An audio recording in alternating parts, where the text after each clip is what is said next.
ጉድና ጅራት ከበስተኋላ ነው የሚባል አባባል አለ።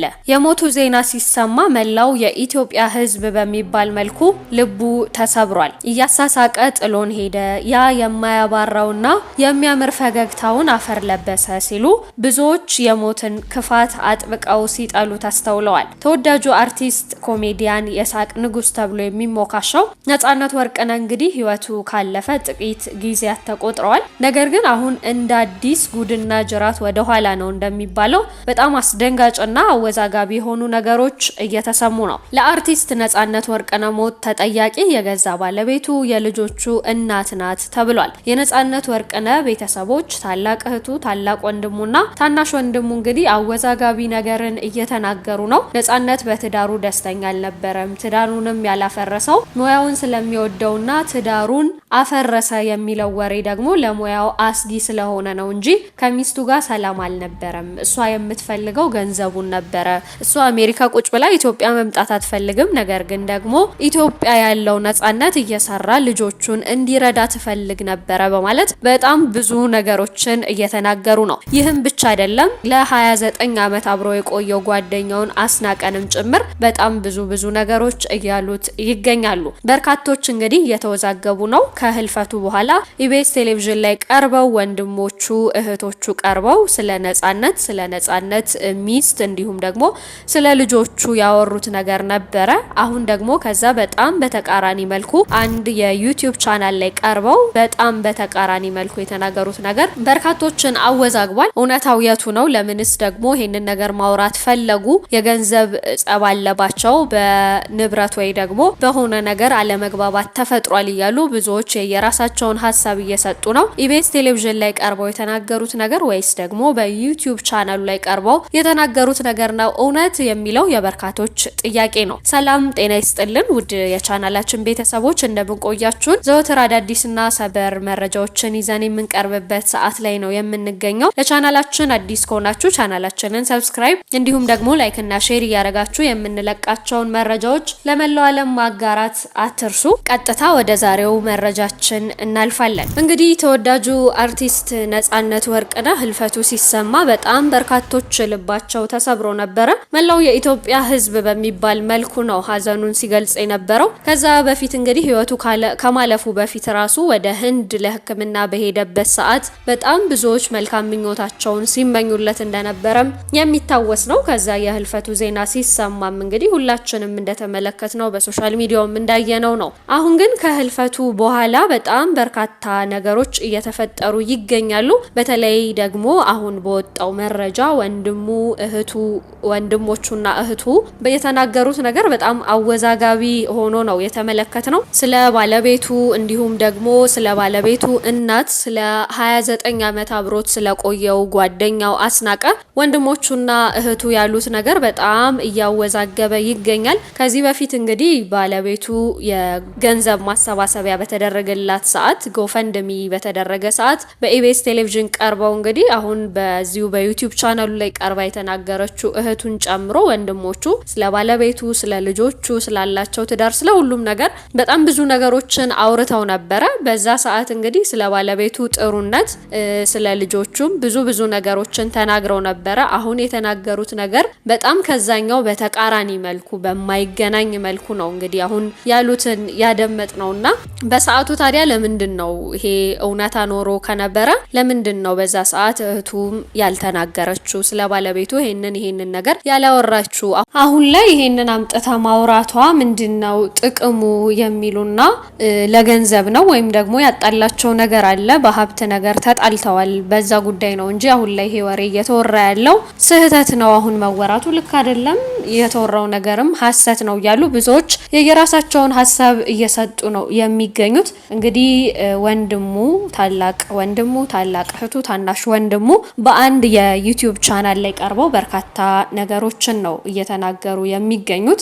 ከህመሙ ጀምሮ ባለቤቱ ስላደረገችው ነገር፣ ልብስህን ይዘህ ውጣ ብላ ሁላ ከቤት እንዳባረረችው በጣም ከባባድ ነገሮችን ስትናገረው እንደነበረ፣ እዚህ ደግሞ ከባለቤቱ እናት ጋር እየኖረ እንዳለ ኢትዮጵያ ውስጥና ጭራሽ እንደማይስማሙ ቤት ውስጥ አምሽቶ እንደሚገባ ራት እንኳን እንደማይበላ ቤት ውስጥ በጣም ብዙ ነገሮችን ነው የተናገሩት። እንግዲህ እህቱ ሚሚ ወርቅነህ እንዳለችው ከሆነ ነጻነት የዛሬ 4 ዓመት ወድቆ ሐኪም ቤት መሄዱንና ICMC ሆስፒታል የአንጀት መድማት ነው አሉኝ ብሎ ነው ለኔ ነገረኝ የምትለው እህቱ ሚሚ ወርቅነህ። ከዛ እንግዲህ የአሜሪካ ጥሩ ሕክምና አለ፣ እዛ ሄደ ለምን አትታከምም? ባለቤትህም እዛ ናት፣ ግሪን ካርድ አለ፣ ልጆች እዛ ናቸው፣ እዛ ነው በቀላሉ መታከም ያለብህ ብላ ትነግረዋለች። እንግዲህ አሜሪካም ሄዶ ሚስቱ ቤት ውስጥ ወደቀብኝ ብላ ድጋሚ እንደተናገረች እህቱ አሜሪካ ሄድ ካለችው በኋላ እሱ አሜሪካ እንደሄደ ድጋሚ ደግሞ እዛ አሜሪካም ሄዶ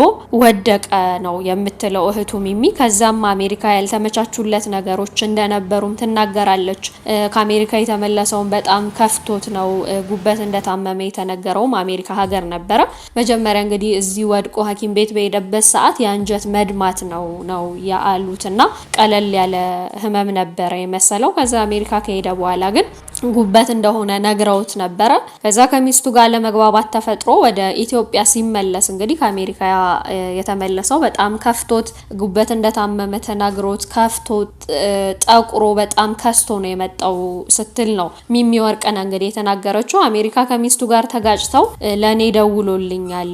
ከዛም ሲመጣ እንግዲህ የምናወራው ነገር አለኝ ስመጣ እናወራለን ብሎኝ ነበረ ነው የምትለው እህቱ ሚሚ ስትናገር። በጣም ከስቶና ጠቁሮ ነበረ ሄጄ ኤርፖርት ሳገኘው ስቀበለው ያገኘውትና በጣም አዝኜ ነበረ። ከሚስቱ ጋር ለመግባባቶች ተፈጥረው ነበረ። በትዳሩ ደስተኛ አልነበረም። የሚስቱ እናትም ከዚህ ሆና ነገር ታቀብላለች። አሜሪካ ሀገር ላይ ሚስቱ አትረዳውም ነበረና በጣም ከባድ ጊዜያትን ነበር ያሳለፈው። የራሷንና የልጆቿን ምግብ ሰርታ ነጻነትን ግን ራስህ ተነስተ ሰርተ ብላ ትለው ነበረ ብላ ነው የተናገረችው። እንግዲህ ነፂ ከኢትዮጵያ ወደ አሜሪካ ሄደው ለሕክምና ነው። ለሕክምና በሄደበት ሰዓት በዛ በታመመበት ሰዓት ነው ባለቤቱ እንዲህ አርገዋለች የሚባለው ማለት ነው። እኔ ልጆቼ ምግብ አበስላለሁ፣ አንተ የራስህ ምግብ ተነስተ አብስለህ መብላት ትችላለህ ብለዋለች ነው የምትለው። እንግዲህ ይሄንን ነገር ደግሞ ነጻነት ለራሴ ነግሮኛል ብላ ነው እህቱ ሚሚ ወርቅነህ እየተናገረች የምትገኘው። ከዛ በኋላ እንግዲህ እነዚህ አለመግባባቶች ተፈጥረው ወደ ኢትዮጵያ ከተመለሰ በኋላ ድጋሚ ወደ አሜሪካ እንደማይሄድ ባለቤቱ እንዳስከፋችሁ ምናምን ነግሮናል። ከዛ በኋላ ህንድ ሀገር ሄዶ ለመታከም ይወስንና ህንድ ሀገር ለሕክምና የሄድን ጊዜ ሚስቱ ደውላ ስለ ጤንነቱ ሳይሆን የምትጠይቀው ቤት ስለመግዛት ነበር የምታወራው፣ ስለ መዝናናት፣ ስለ ተለያዩ ነገሮች ነው እንጂ ስለሱ ደህንነት አትጨነቅም ነበረ።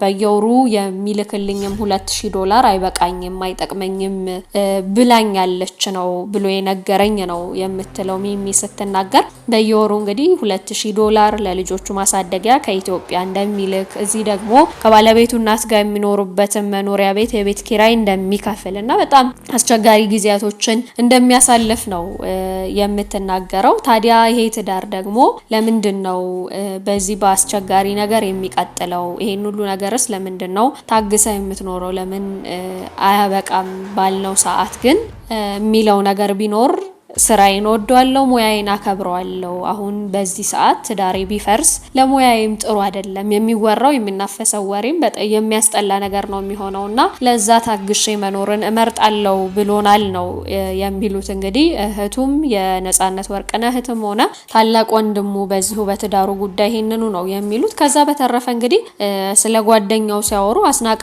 የቀብሩ እለት እንግዲህ ታገሰ ጋር ቀጠሮ ነበረን ሲል ነበረ። በዛ ሰዓት ግን የሆነ የጀመሩት ፕሮጀክት ነበር የመሰለን፣ መጠጥ ቤት አልመሰለንም ነበረ። በጣም ነው የሚያሳፍረው ይላሉ። እንግዲህ ህንድ ሄዶ ከታከመ በኋላ ነጻነት እንደተናገሩት ከሆነ ወንድሞቹም እህቱም እንደተናገሩት ከሆነ ምንም አይነት አልኮል እንዳይጠቀም አይደለም አልኮል መጠቀም ይቅርና የኮካ እንኳን በሲኒ በኮካ ቆርኪ ክዳን እንኳን መጠቀም እንደሌለበት፣ በጣም አስጊ እንደሆነ ለህመሙ ምንም አይነት አልኮል መጠቀም እንደሌለበት፣ ከተጠቀመ ደግሞ በጣም ህመሙ እንደሚባባስበት ተናግሮ ነበርና ታዲያ ግን አሁን እህቱ እንደምትለው ከሆነ ከአስናቀ ጋር እየተደዋወሉ እንደሚጠጡ፣ ቀብር ሰዓቱ ላይ እንኳን ታገሰ ጋር ቀጠሮ ነበረን ሲል የሆነ የጀመሩት ፕሮጀክት አለ ብለን ስናስብ ነገር ግን መጠጥ ቤት ነበረ። አስናቀ ደውሎልኝ ነፂ መኪና ሲገዛ ሸሸኝ ብሎኝ ያቃል ግን ነጻነት መኪና የለውም ያለውን ለጎፈንድሚ ያመቻቸው ስለነበረ ነው በማለት እንግዲህ ነጻነት ከተገዛ 8 ወር የሞላው መኪና አለው በማለትም ተናግራለች። እንዲሁም ደግሞ አስናቀ በ29 ዓመታት 1 ወር ብቻ ነው የተለያየ ነው የሚለውንም ነገር አላምንበትምና የምር የሚወደው ቢሆን ኖሮና የረጅም ዓመት ጓደኛው ከሆነ እሱን ከመጠጡ ያራቀው ወደ ጤንነቱ እንዲመለስ ማድረግ ነበረበት ትላለች። እንግዲህ እህቱ ስትናገር ነጻነት ለልጆቹ ብር ይልካል እዚህ የሚኖሩበትን ቤት ደግሞ የቤት ኪራይ ይከፍላል ለዛ ነው ገንዘብ የሌለውና 3 ሚሊዮን ብር የሰጠንን ባለሀብት እናመሰግናለን ምናምን በማለት በጎፈንድሚው ሰዓት የተሰበሰበውን ነገር አብራርታ ተናግራለች። ታላቅ ወንድሙም በተመሳሳይ እንግዲህ ስለዚሁ ስለ አሜሪካው ጉዳይ ለምንድነው ከሚስት ጋር ሰላም አይደለህም ወይ ምንድነው የተፈጠረው ምናምን ብዬ ብዙ አውርቻለሁ። ከሚስቱ ጋር ሰላም አይደለም እሷ የምትፈልገው ገንዘቡን እንደሆነ ልጆቹን ገንዘብ እየላከ እንዲያሳድግ እሱ ኢትዮጵያ ሆኖ እንዲሰራ እንጂ አንድም ቀን እሱ ወይ ወደ አሜሪካ መጥቶ አንድ ላይ እንዲኖሩ ወይ እሷ ወደ ኢትዮጵያ መጣ አንድ ላይ እንዲኖሩ አስባ እንደማታቀም ጭምር ነው እንግዲህ የተናገረችው ማለት ነው። ታናሽ ወንድሙም ትክክለኛ ጓደኞችን አላየናቸውም ለገጽታ ግንባታ ብቻ ነው የሚሰሩት እንጂ እያንዳንዱ ሚዲያ ላይ ቀርበው አሳይተዋል ምናምን ብሎ በርካታ ነገሮችን ተናግሯል። እንግዲህ አሁን በተናገሩት ነገር ታላቅ እህቱ ታላቅ ወንድሙም ታናሽ ወንድሙንም ጨምሮ የተናገሩት ነገር ሙሉ ለሙሉ ነፍሱን ይማረውና የነጻነት ወርቅነህ የልጆች እናት ለነጻነት ወርቅነህ እንደማታስብለት ከሱ የምትፈልገው ገንዘቡን እንደሆነ ገንዘብ ነው አሁንም ለጎፈንድሚው የገንዘብ ማሰባሰቢያው የተዘጋጀውም በዛ እንደሆነ ነው የተነገረው እና ከዛ በፊት ግን በዛ ለገንዘብ ማሰባሰቢያ በኢቢኤስ ቴሌቪዥን ላይ ቀርበውም ጥቂት ነገሮችን ብለው ነበረ። በዛ ሰዓት ግን የተናገሩት ነገር ስለ ባለቤቱም ስለ ልጆቹም በጣም ጥሩ ነገሮችን ተናግረው ነበረ። ታዲያ አሁን ላይ ምን መጥቶ ነው ድጋሚ ደግሞ በጣም በተቃራኒ መልኩ ይሄንሁላ ነገር የተናገረችው? እህቱም ወንድሞቹም ቢሆኑ ለገንዘብ ብለው ነው የሆነ ያላግባባቸው ነገር አለ የሚለው ነገር በርካቶችን እያወዛገበ ነው። ትክክለኛው የቱ ነው የቱን እንመን የሚለው በርካቶችን ጥያቄ ውስጥ ከቷል። እናንተ እስቲ በዚሁ ጉዳይ ምን ትላላችሁ? የቱ ነው ልክ የሚመስላችሁ? በሰዓቱ ኢቢኤስ ቴሌቪዥን ላይ ቀርበው በተናገሩበት ሰዓት ታዲያ ይሄ እውነታ ካለ ለምን አላወጡትም ነበረ? አሁን ላይ እንደ አዲስ ይሄንን ነገር መቀስቀስ ምንድነው ጥቅሙ የሚለውን እስቲ ሀሳባችሁን በኮሜንት አጋሩ። እኛ ግን ለዛሬ ያዝንላችሁ ፕሮግራም ይሄንን ይመስላል። በቀጣይ ደግሞ በሌሎች አዳዲስ ፕሮግራሞች ወደ እናንተ የምንመለስ ይሆናል። ለቻናላችን አዲስ ከሆናችሁ ቻናላችንን ሰብስክራይብ እንዲሁም ላይክ እና ሼር እያደረጋችሁ የምንለቃቸውን መረጃዎች ለመላው ዓለም ማጋራት አትርሱ። በቀጣይ በሌሎች እስከምንገናኝ ሰናይ ቆይታ